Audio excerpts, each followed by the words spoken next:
Be be زینب عالیہ دشت کربلا، وہ لمحہ بہت مشکل تھا۔ نہ رونے والی حسین کی بہن، نہ گھبرانے والی علی کی بیٹی، قبر فاطمہ زہرا پہ بعد کرب و بلا کھڑی کہہ رہی تھی، اماں میں کبھی نہیں گھبرائی، اماں میں نے مدینہ چھوڑا میں نہیں گھبرائی، اماں میں نے 40 گھروں کے دروازوں کو بند دیکھا میں نہیں گھبرائی، اماں میں نے مکہ چھوڑا میں نہیں گھبرائی، اماں 2 محرم میں کربلا میں وارد ہو گئی، کربلا کی خاک سے میرے حسین کے لہو کی خوشبو آ رہی تھی،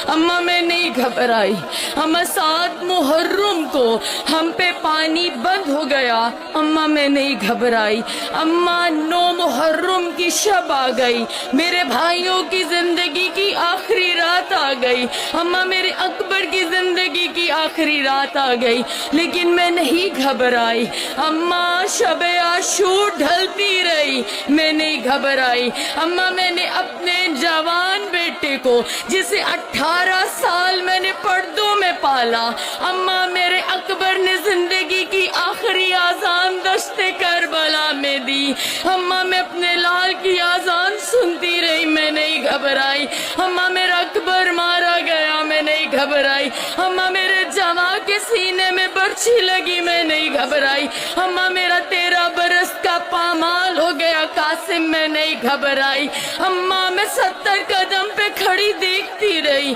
میرے حسین کے گلے پہ کند خنجر چلتا رہا، اماں میں نہیں گھبرائی، اماں میرے علی اصغر کو تیر لگا میں نہیں گھبرائی، اماں میں نے اونو محمد حسین پہ قربان کر دیے میں نہیں گھبرائی، نہ اونو محمد کے لاشوں کو دیکھا نہ میں روئی، اماں لیکن میری زندگی میں ایک لمحہ ایسا آیا جب زینب لرز گئی، جب زینب کے سر سے آسمان ہٹ گیا، جب زینب کے پاؤں سے زمین ہٹ گئی، اماں میں روئی بھی میں گھبرائی بھی، ہزادہ رو قبر زہرا لرز گئی، شہزادی زہرا بنت محمد کی آواز آئی، میری ام المصائب بیٹی، نہ آپ حسین کے لاشے پہ گھبرائی، نہ حسین کا لاشا دیکھ کے روئی، نہ اکبر کے سینے میں برچھی دیکھ کے روئی، نہ علی اصغر کو دیکھ کے روئی، نہ اونو محمد کو بھیج کے روئی، نہ عباس کو جاتا ہوا دیکھ کے روئی،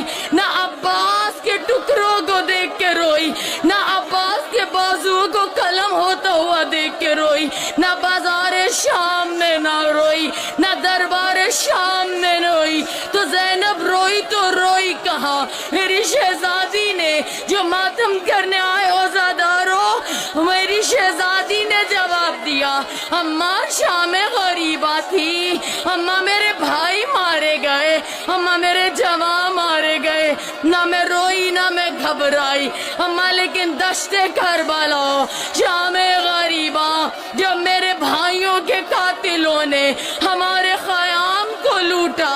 اماں ایک بار نو کے سینہ سے میری چادر اتاری گئی، نہ میں روئی نہ میں گھبرائی، اماں حسین کے قاتل نے ایک بار چادر نہیں اتاری ہے، اماں دوسری بار چادر اتاری، میں نے سر پہ چادر رکھی، اماں اس نے تیسری بار چادر اتاری، میں نے چوتھی چادر سر پہ رکھی، اماں وہ نو کے سینہ سے چادر اتارتا رہا، حسین کا قاتل ہنس ہنس کے میری چادر اتارتا رہا، اماں میں چادر رکھتی رہی، لیکن اماں ایک مقام ایسا آیا کہ 9ویں بار جب حسین کے قاتل نے میرے سر سے سینہ سے چادر اتاری، اماں وہ چادر صرف اتاری نہیں، وہ چادر لے کے نہر فرات کی جانب چلا، جہاں میرے عباس کا، جہاں میرے 32 برس کے کڑیل جواں بھائی کا لاشا ٹکڑوں میں بٹا ہوا تھا، اماں جب میری چادر میرے بھائی کے قاتل نے سینہ سے اتار کے عباس کے لاشے پہ ڈالی اور ڈال کے یہ کہا، اٹھ دے